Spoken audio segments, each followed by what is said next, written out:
मिर्ज़ापुर का सीज़न 3 आ चुका है और इस पर डिटेल में बात करनी तो बनती है, क्योंकि भाई पिछले 4 साल से हम इस सीज़न का वेट कर रहे हैं। तो एक ही वीडियो में तुम्हें इस सीज़न 3 के बारे में सारी जानकारी मिलेगी और इस वीडियो में बहुत सारे स्पॉइलर होने वाले हैं।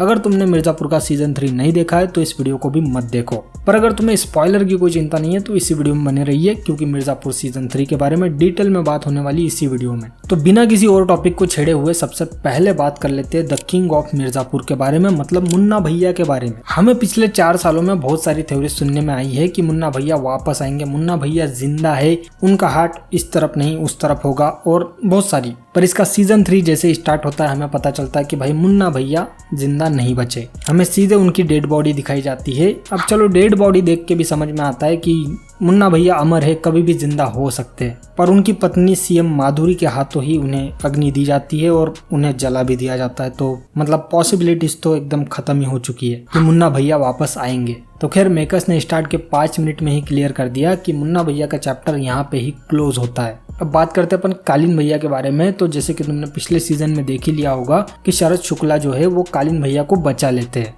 एंड कालीन भैया सुरक्षित है और अपनी गद्दी लेने के लिए वापस आ रहे हैं, ऐसा हमने इसके ट्रेलर में देखा था। पर वो इतने जल्दी वापस नहीं आने वाले, क्योंकि 1-2 एपिसोड तक तो वो ठीक ही हो रहे होते, मतलब बिस्तर पे ही पड़े होते। अब कालीन भैया जिंदा है ये हमें पता है, आपको पता है और शरद शुक्ला को पता है, लेकिन बाकी के जितने भी बाहुबली है उन्हें तो नहीं पता है। अब गुड्डू भैया क्लेम करते हैं कि उन्होंने मुन्ना त्रिपाठी को मारा है और साथ ही में कालीन भैया को भी मार डाला, पर कालीन भैया की डेड बॉडी नहीं मिली, इसलिए कोई मान नहीं रहा कि कालीन भैया मर चुके हैं। मिर्जापुर की गद्दी का मसला तो है ही, लेकिन पूर्वांचल की गद्दी का भी मसला आ जाता है कि पूर्वांचल आखिर संभालेगा कौन। तो इसकी एक मीटिंग रखी जाती है, आसपास के जितने बाहुबली है वो आते हैं मीटिंग में और गुड्डू भी होता है उसी मीटिंग में। फिर मीटिंग में तय होता है कि पूर्वांचल संभालने के लिए 2 दावेदार है, पहले है शरद शुक्ला और दूसरे है गुड्डू। और मीटिंग में तय किया जाता है कि दशहरे तक दोनों को साबित करना है कि कौन असली हकदार है पूर्वांचल की गद्दी का। और यही जो प्रॉब्लम है गुड्डू और शुक्ला के बीच में वो सीजन के एंड तक चलती है। तो अब तुम्हें शरद शुक्ला के बारे में तो पता चल चुका है कि भाई मिर्जापुर की गद्दी पे उसकी नजर है,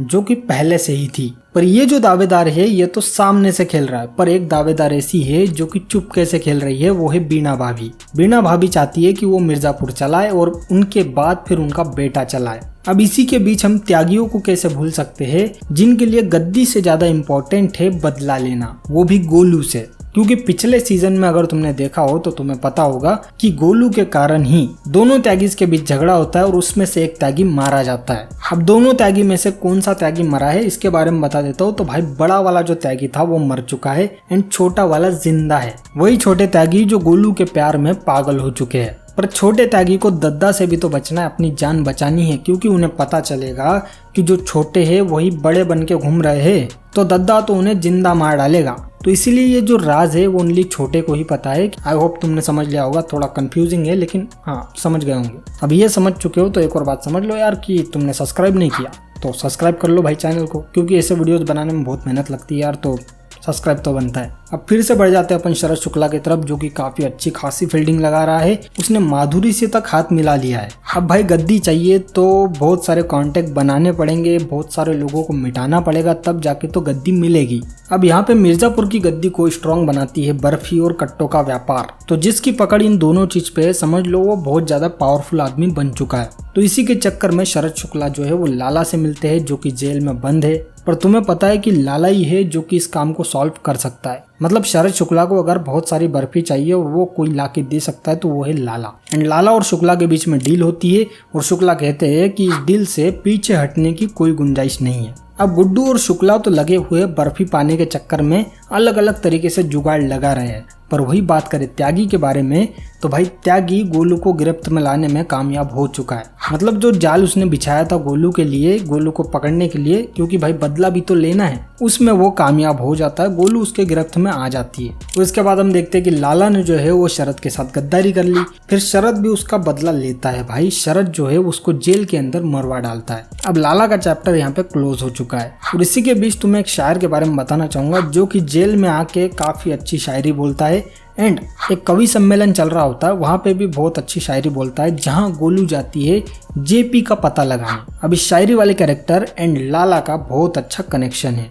जो कि तुम्हें मिर्जापुर 3 देखोगे तब पता चलेगा। तो कनेक्शन क्या है वो तुम खुद देख लेना। तुम्हारे लिए सवाल ये भी है कि क्या लाला ने फिर किसके साथ हाथ मिलाया, क्या वो गुड्डू था या कोई और बाहुबली जिसके कारण उसने शरद शुक्ला से गद्दारी करी, वो आखिर था कौन। और वही दूसरी तरफ हम अगर गुड्डू के बारे में बात करें, क्योंकि गुड्डू के बारे में ही कर सकते हैं, क्योंकि गोलू तो त्यागी ने पकड़ रखी है ना, तो गुड्डू भाई इस मोमेंट पे पगला चुका है और वो वही सब काम कर रहा है जो उसने पहले किए थे, मतलब नशे कर रहा है। और नशे करने के बाद वो एकदम बेल बुद्धि हो जाता है, जो मन में आता है वो चीजें करता है। एंड उसे अब इस मोमेंट पे आके कुछ समझ में नहीं आ रहा है कि वो क्या करे, तो वो सलाह लेने के लिए अपने पापा के पास जाता है जेल में। तो मैं बता दूं कि उसके पापा ने पिछले सीजन में पुलिस वाले को गोली मारी थी, जिसकी वो सजा काट रहे हैं। मतलब उन्हें जज ने अभी तक सजा सुनाई नहीं है, उनका केस चल रहा है, तो वो जेल में बंद है। फिर पापा कहते हैं कि तुम हमसे पहली बार कोई सलाह मांगने आए हो और हमारे पास कोई जवाब नहीं है, मतलब कोई देने के लिए कोई सलाह नहीं है, तो करो जो तुम्हें मन में आता है, जो तुम्हें सही लगता है करो। फिर भाई गुड्डू ठहरा बेल बुद्धि,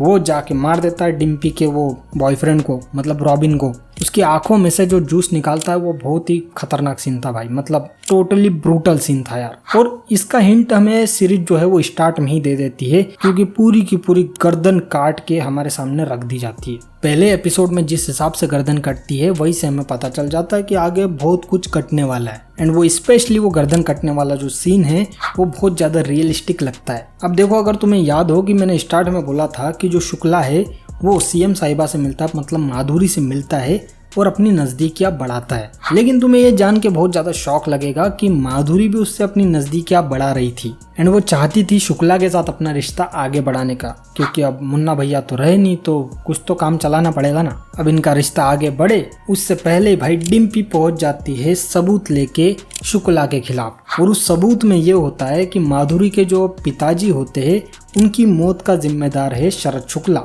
शरद शुक्ला ने ही उनका मर्डर करवाया है। अब ये जो बात है ये माधुरी को पता चल चुकी है। माधुरी शरद को बुलाती है और पूछती है कि बता दो हमें कि तुमने क्या क्या चीजें छुपाई है, हम सब चीजें मतलब भूल जाएंगे, क्योंकि अब एक नए रिश्ते की शुरुआत कर रहे हैं तो एक दूसरे के बारे में सब चीजें पता होनी चाहिए। अब माधुरी चाहती थी शरद शुक्ला का कन्फेशन, कि वो बता दे कि उसी ने उसके पिता को मारा है, लेकिन शुक्ला को तो अंदाजा ही नहीं है कि माधुरी किस बारे में बात कर रही है। और यहाँ पे शुक्ला बड़बोले की तरह बक देते हैं कि भाई कालीन भैया जिंदा है और वो उसी के पास है, बिल्कुल सेफ है। अब देखो, शुक्ला ने वो बात बोल दी है जो उसे नहीं बोलनी थी, मतलब यही बात उसके अंत का कारण बनेगी आगे। एंड जब शुक्ला कन्फेस नहीं करता है कि उसने माधुरी के पिता को मारा है और दूसरा ही कन्फेशन दे देता है, तो इसके बाद समझ लो कि तुम शुक्ला की अब शामत आने वाली है। वो शुक्ला से कहती है कि मेरी एक मीटिंग फिक्स करवाओ कालीन भैया के साथ, वो भी अकेले में। फिर शुक्ला बोलता है कि हाँ मीटिंग फिक्स हो जाएगी, और जब वो कालीन भैया को बताता है कि उसने माधुरी को बता दिया कि कालीन भैया जिंदा है, फिर कालीन भैया यहाँ पे बोलते हैं कि हम एक बार पहले ही उन पे विश्वास करके देख चुके हैं, मतलब धोखा खा चुके हैं, अब फिर से हम माधुरी पे विश्वास नहीं कर सकते। एंड शुक्ला उन्हें माधुरी के साथ मिलने के लिए तो कन्विंस कर ही लेता है, पर एक और बात के लिए कन्विंस कर चुका है, वो है मिर्जापुर की गद्दी के लिए। मतलब इस पूरे सीजन में तुम कालीन भैया को एकदम बदले बदले से देखते हो, जो कि अब गद्दी की लालच छोड़ चुके हैं और गद्दी को कब से ही त्याग चुके हैं। अब वो गद्दी पे मुन्ना को बिठाना चाहते थे, लेकिन मुन्ना तो अब नहीं रहे, तो अब वो बिठाना चाहते हैं शरद शुक्ला को, जो कि तय था कि वो शरद को ही गद्दी पे बिठाएंगे। लेकिन यहाँ पे शरद एक और बार कंफर्म कर ही लेता है कि आखिर गद्दी पे बैठेगा कौन, क्योंकि मिर्जापुर की गद्दी खाली पड़ी हुई है और रॉबिन के कत्ल के जुर्म में अपना जो गुड्डू है वो जेल पहुंच चुका है, और जेल उसको पहुंचा है उसी की माँ ने, जो उसे हर समय पे बचाती रहती थी। लेकिन इस बार गुड्डू के खिलाफ गवाही देने वाली उसी की माँ है। एंड गोलू का तो मैं तुम्हें पहले बता चुका हूँ कि त्यागी ने उसे किडनैप करके रखा है। अब कालीन भैया शुक्ला से वादा करते हैं कि वो उन्हें गद्दी पे बिठाएंगे मिर्जापुर की, और बोलते हैं कि बैठक बुलवाओ। अब शरद लग जाता है बैठक की तैयारी में, क्योंकि वो मिर्जापुर का किंग बनने वाला है। पर वही उसने एक और मीटिंग फिक्स करवाई है, वो है कालीन भैया और माधुरी के बीच में। कालीन भैया शरद शुक्ला के कहने पे माधुरी से मिलने पहुंच जाते हैं, जहाँ पे माधुरी उन्हें कहती है कि अब से जो मैं बोलूंगी वही तुम्हें करना होगा, क्योंकि अगर तुम्हें गुड्डू चाहिए और अपनी फैमिली को सही सलामत देखना चाहते हो, माधुरी जो बोलेगी वो कालीन भैया को करना होगा। That's it. माधुरी ने जो बोला कालीन भैया डिट्टो वैसा ही करते हैं। अब वो पहुंच चुके हैं शरद शुक्ला को मिर्जापुर की गद्दी पे बिठाने के लिए, और यहाँ पे इकट्ठा हुए कई सारे बाहुबली, मतलब जितने भी आसपास के बाहुबली थे सबके सब इकट्ठा हुए हैं। अब यहाँ पे डिस्कशन चल रहा है कि आखिर कौन बैठेगा मिर्जापुर की गद्दी पे। फिर तभी कालिम भैया एंट्री मारते एकदम हीरो की तरह और बोलते हैं कि शरद शुक्ला बैठेगा मिर्जापुर की गद्दी पे एंड यही होंगे आखिरी किंग ऑफ मिर्जापुर। अब ध्यान से सुनो, यहाँ पे कालिम भैया बोले हैं कि यही होंगे आखिरी किंग ऑफ मिर्जापुर एंड ऐसा बोलते से ही वो शरद शुक्ला पे गोलियां चला देते हैं एंड ओनली शरद शुक्ला पे ही नहीं, आसपास जितने बाहुबलीज बैठे थे सबको खत्म कर डालते हैं। एंड लास्ट में हम देखते हैं कि शरद शुक्ला जो है वो मिर्जापुर की गद्दी पे बैठा हुआ है, लेकिन वो जिंदा नहीं है, मर चुका है। एंड कालिम भैया वहां से निकल जाते हैं। इसका मतलब कि मिर्जापुर की गद्दी पे शरद शुक्ला तो नहीं बैठा और ना ही कालिम भैया बैठे। पर अब शुक्ला को मारने के बाद तो कालिम भैया ही है वहां की मतलब किंग ऑफ मिर्जापुर। मिर्जापुर उन्हीं का था और उन्हीं का रहेगा, ये वो साबित करके जा चुके हैं। फिर उसके बाद हमें एक सीन दिखाया जाता है जिसमें गोलू एक बोट के अंदर बैठी हुई है एंड उसने गुड्डू को जेल से बाहर निकलवा दिया, वो भी जेपी के मदद से। अब ये जेपी कौन है क्या है वो तुम सीजन में देख लेना, मतलब इसके तीसरे सीजन में। और इसी सीन में हमें पता चलता है गुड्डू और गोलू के बीच की प्रेम कहानी के बारे में एंड बस यहाँ पे सीरीज खत्म हो जाती है। फिर आता है 10वें एपिसोड में इसका पोस्ट क्रेडिट सीन, जिसको अगर तुमने मिस कर दिया होगा तो भाई फिर से जाकर देख लो, क्योंकि जैसे ही क्रेडिट्स आते हैं उसके बाद लास्ट में एकदम पोस्ट क्रेडिट आता है। उसमें हम देख पाते हैं मकबूल को, जिसको बोला जा रहा है खान साहब, और उसको बीना भाभी ने बुलाया है। और बीना भाभी कालिन भैया से मिल चुकी है, इसके बारे में तो तुम्हें पता ही होगा। अरे कैसे पता होगा, तुमने सीरीज ही नहीं देखी। तो माधुरी जो है वो कालिन भैया और बीना भाभी की मीटिंग करवा देती है बीच में। तो अब यहाँ पे सवाल ये आता है कि बीना भाभी जो है वो मकबूल से क्यों मिल रही है, क्योंकि अब उनके पति जिंदा है और मकबूल जो है वो कालिन भैया को अपना दुश्मन मानता है। तो बीना भाभी ने आखिर मकबूल से कांटेक्ट क्यों किया? तो मे भी ये कांटेक्ट जो है वो बीना भाभी ने ना किया हो, ये कांटेक्ट बीना भाभी से करवाया गया हो कालिन भैया के थ्रू, क्योंकि कालिन भैया को जरूरत होगी सेनापति की और मकबूल से अच्छा सेनापति कौन हो सकता है। और क्या भरोसा मिर्जापुर की गद्दी पे वो मकबूल को ही बिठा दे, तो कोई ताज्जुब की बात नहीं होगी भाई कि मिर्जापुर की गद्दी पे कालिन भैया मकबूल को बिठा दे। पर इस सीरीज के कैरेक्टर्स ना बहुत अनप्रेडिक्टेबल है, कभी भी कुछ भी कर देते हैं। अब अनप्रेडिक्टेबल कैरेक्टर से याद आ जाता है हमें सबसे पहले गुड्डू भैया। अब गुड्डू भैया और जो गोलू है उनकी प्रेम कहानी के बारे में तो सबको पता चल ही चुका है, लेकिन हम लोग देख सकते हैं कि पड़ोस में एक बोट खड़ी थी। मतलब अब ये दोनों मिर्जापुर में तो नहीं रहने वाले, ये बोट से कहीं बाहर जाने वाले हैं, क्योंकि मिर्जापुर से उनका कंट्रोल पूरी तरीके से हट चुका है एंड कालिम भैया वापस आ ही गए। तो अब मिर्जापुर पे तो कंट्रोल बनाना मतलब मुश्किल है। अब उन्हें फिर से जीरो से स्टार्ट करना होगा और कालिम भैया भी जीरो से स्टार्ट करेंगे, क्योंकि तुम लोग देख सकते हो कि उन्होंने सारे के सारे बाहुबलीज मार डाले। अब इतना बड़ा क्षेत्र अगर चलाना है, उनके बाबूजी ने जो व्यवस्था बनाई थी, मतलब उन्होंने और उनके बाबूजी ने, वो फिर से बिठानी पड़ेगी। एक तरीके से कह सकते हैं कि चौथा सीजन जो है वो एकदम स्टार्ट से स्टार्ट होने वाला है, जिसमें हमको कई सारे नए कैरेक्टर्स भी देखने को मिलेंगे, क्योंकि इतने सारे बाहुबलीज मरे हैं। तो मैं भी इसमें बहुत अच्छे अच्छे कैरेक्टर्स हमको देखने को मिले, मतलब न्यू एक्टर्स भी देखने को मिले, क्योंकि पहला जो सीजन था उसमें बहुत सारे कैरेक्टर्स थे, उनके साथ हमारा लगाव बन गया था, जो कि एक एक करके ये सीरीज वाले मारते गए।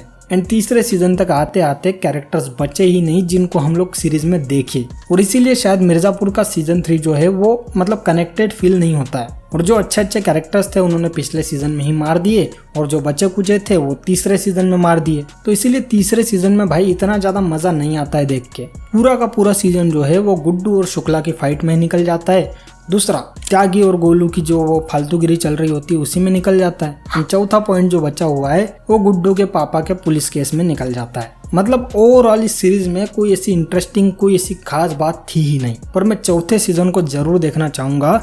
अब आई होप कि भाई ये 4 साल बाद ना लेके आए चौथा सीजन जल्द से जल्द लेके आए और उसमें नए कैरेक्टर्स भी लेके आए, क्योंकि अब मिर्जापुर के सीजन 3 को देख के लग नहीं रहा है कि इन्हीं कैरेक्टर्स के साथ तुम कंटिन्यू कर सकते हो। अब कुछ बवाल लाना पड़ेगा, सीरीज में दम लाना पड़ेगा, जो कि इस तीसरे सीजन में नहीं था। बाकी तुम्हें क्या लगता है चौथे सीजन के बारे में और तीसरे सीजन के बारे में कमेंट में जरूर बताना। क्या इन्हें नए कैरेक्टर्स लाने चाहिए या नहीं लाने चाहिए, या तीसरा सीजन तुम्हें कैसा लगा? तो भाई लोग मुझे ऐसा लगता है कि वीडियो काफी ज्यादा बड़ा बन चुका है और इसको ज्यादा ना खींचते हुए यहीं पे खत्म कर देना चाहिए। तो अगर तुम यहाँ तक वीडियो देख रहे हो और तुम्हें वीडियो अच्छा लगा है तो भाई चैनल को जरूर सब्सक्राइब कर लेना और वीडियो को लाइक कर देना। और इतना बड़ा वीडियो देखने के लिए तुम्हारा दिल से धन्यवाद। मिलते हैं अपन अगले वीडियो में।